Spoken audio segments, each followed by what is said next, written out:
Ada perbedaan secara signifikan antara direktur maupun dengan CEO.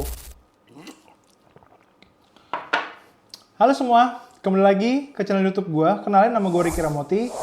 Hari ini gue mau bahas soal CEO dan direktur atau direktur utama. Jadi pertama-tama, gue mau lurusin dulu nih, bahwa CEO atau Chief Executive Officer itu bukan jajaran direksi ya, menurut hukum. Karena dalam Undang-Undang Hukum Perusahaan atau Undang-Undang Nomor 40 Tahun 2007 tidak mengatur tentang CEO atau Chief Executive Officer. Jabatan tertinggi dalam perusahaan itu ada 3, yaitu ada Rapat Umum Pemegang Saham atau RUPS, yang kedua ada Komisaris, dan yang ketiga ada Direksi. Nah, CEO itu tidak termasuk di 3 organ perusahaan itu. Jadi, kalau secara hukum, CEO itu adalah manajerial paling tinggi, posisinya tetap di bawah jajaran direksi atau komisaris. Kalau kita merujuk kepada Black's Law Dictionary 9 edition, menjabarkan CEO sebagai a corporation highest ranking administrator who manage the firm day by day and reports to the board of directors. Yang artinya CEO ini adalah dia posisi manajerial paling atas yang mengoperasionalkan atau mengoperasikan perusahaan, dan itu dilakukan secara daily atau setiap harinya. Hal ini dia akan melakukan report atau laporan ke board of director atau jajaran direksi. Jadi CEO itu bukanlah direksi maupun direktur utama. Jadi beda nih antara CEO dengan direktur maupun direktur utama. Karena apa? Direktur utama itu adalah orang yang secara legal dapat merepresentatifkan si perusahaan tersebut. Dia berwenang untuk mewakili perusahaan baik di dalam maupun di luar pengadilan. Sedangkan CEO, dia itu tidak diatur di Undang-Undang Perseroan Terbatas maupun di Anggaran Dasar Perusahaan. Merujuk kepada Undang-Undang Perseroan Terbatas nomor 40 tahun 2007, perusahaan itu atau perseroan itu ada 3 nih organnya, yaitu Rapat Umum Pemegang Saham, ada direksi, dan komisaris seperti yang tadi gue sebutin.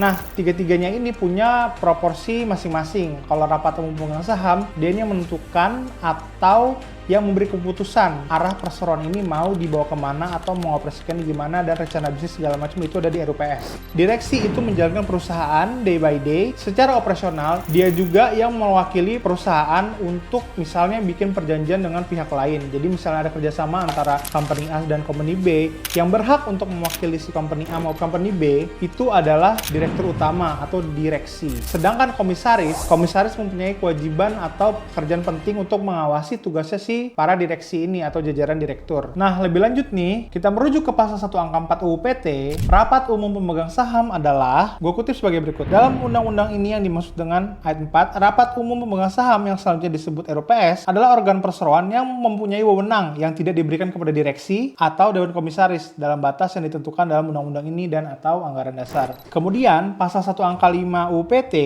gue kutip sebagai berikut. Direksi adalah organ perseroan yang berwenang dan bertanggung jawab penuh atas pengurusan perseroan untuk kepentingan perseroan sesuai dengan maksud dan tujuan perseroan serta mewakili perseroan baik di dalam maupun di luar pengadilan sesuai dengan ketentuan anggaran dasar. Kemudian pasal 1 angka 6 itu adalah terkait Dewan Komisaris. Dewan Komisaris adalah organ perseroan yang bertugas melakukan pengawasan secara umum dan atau khusus sesuai dengan anggaran dasar serta memberi nasihat kepada direksi. Jadi untuk Rapat Umum Pemegang Saham, direksi, komisaris, dia punya porsinya masing-masing dalam sebuah perseroan. Kemudian, gimana sih cara menentukan remunerasi direksi atau gaji direktur nih? Gue mau bahas masalah soal gaji direksi atau direktur. Gaji direksi ini atau direktur dalam UPT itu tidak diwajibkan perusahaan untuk memberikan gaji. Lah terus gimana? Nah, gaji direktur itu kalau perusahaannya masih baru jalan, itu bisa aja direkturnya nggak diberikan gaji karena perusahaannya baru jalan atau misalnya tidak beroperasional. Tapi kalau perusahaannya sudah jalan, direktur tuh bisa terima gaji. Caranya gimana? Caranya adalah remunerasi direktur itu harus disahkan dan disetujui melalui Rapat Umum Pemegang Saham. Jadi,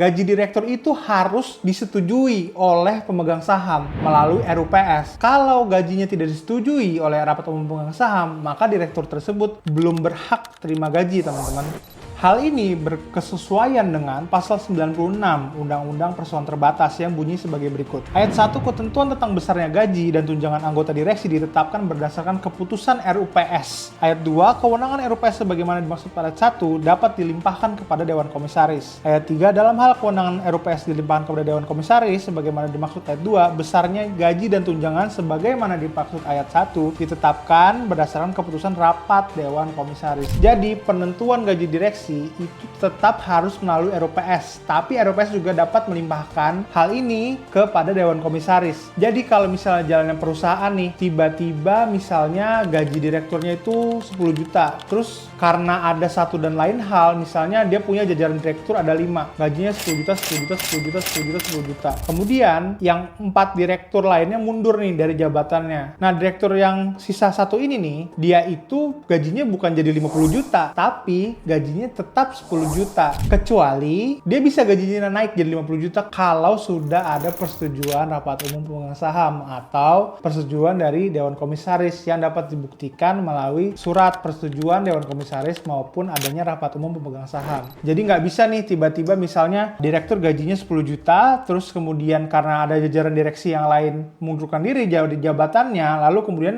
gaji direksi ini tuh naik dengan signifikan. Itu nggak bisa ya, karena semua keputusan itu terdapat di rapat umum pemegang saham. Nah, setelah pembahasan yang tadi, artinya ada perbedaan secara signifikan antara direktur maupun dengan CEO. Nah, kalau CEO itu mengikatnya sama perusahaan itu jatuhnya sebagai karyawan. Nah, kalau karyawan itu diaturnya oleh Undang-Undang Ketenagakerjaan maupun Undang-Undang Cipta Kerja. Tapi kalau direksi itu terikatnya dengan Undang-Undang Perseroan Terbatas. Jadi beda nih ya, secara subjek hukum, secara hak dan kewajiban itu berbeda antara CEO dengan direktur. Meskipun di luar itu kadang sering disebut CEO itu adalah direktur utamanya. Tapi kalau misalnya di Indonesia dan peraturan di Indonesia, jabatan tertinggi dalam perusahaan itu bukan CEO, tapi ada 3 organ perusahaan tadi. Ada RUPS, ada direksi, dan Dewan Komisaris. Dengan demikian, penggunaan istilah CEO dan direktur atau direksi itu berbeda ya teman-teman, karena peraturan perundang-undangannya juga berbeda kalau di Indonesia. Jadi jangan salah lagi nih penggunaan istilah CEO atau direktur utama atau direktur atau presiden direktur, karena dalam akta perusahaan itu adanya direktur utama, direktur, ataupun presiden direktur. Jadi gimana? Udah mau jadi direktur atau jadi CEO? Mau yang mana? Kalau kalian ada pertanyaan terkait hukum perusahaan, komen aja di bawah. Nanti kalau bisa gue jawab ya. Kalau kalian suka video ini, please like, comment, and subscribe. See you on the next video.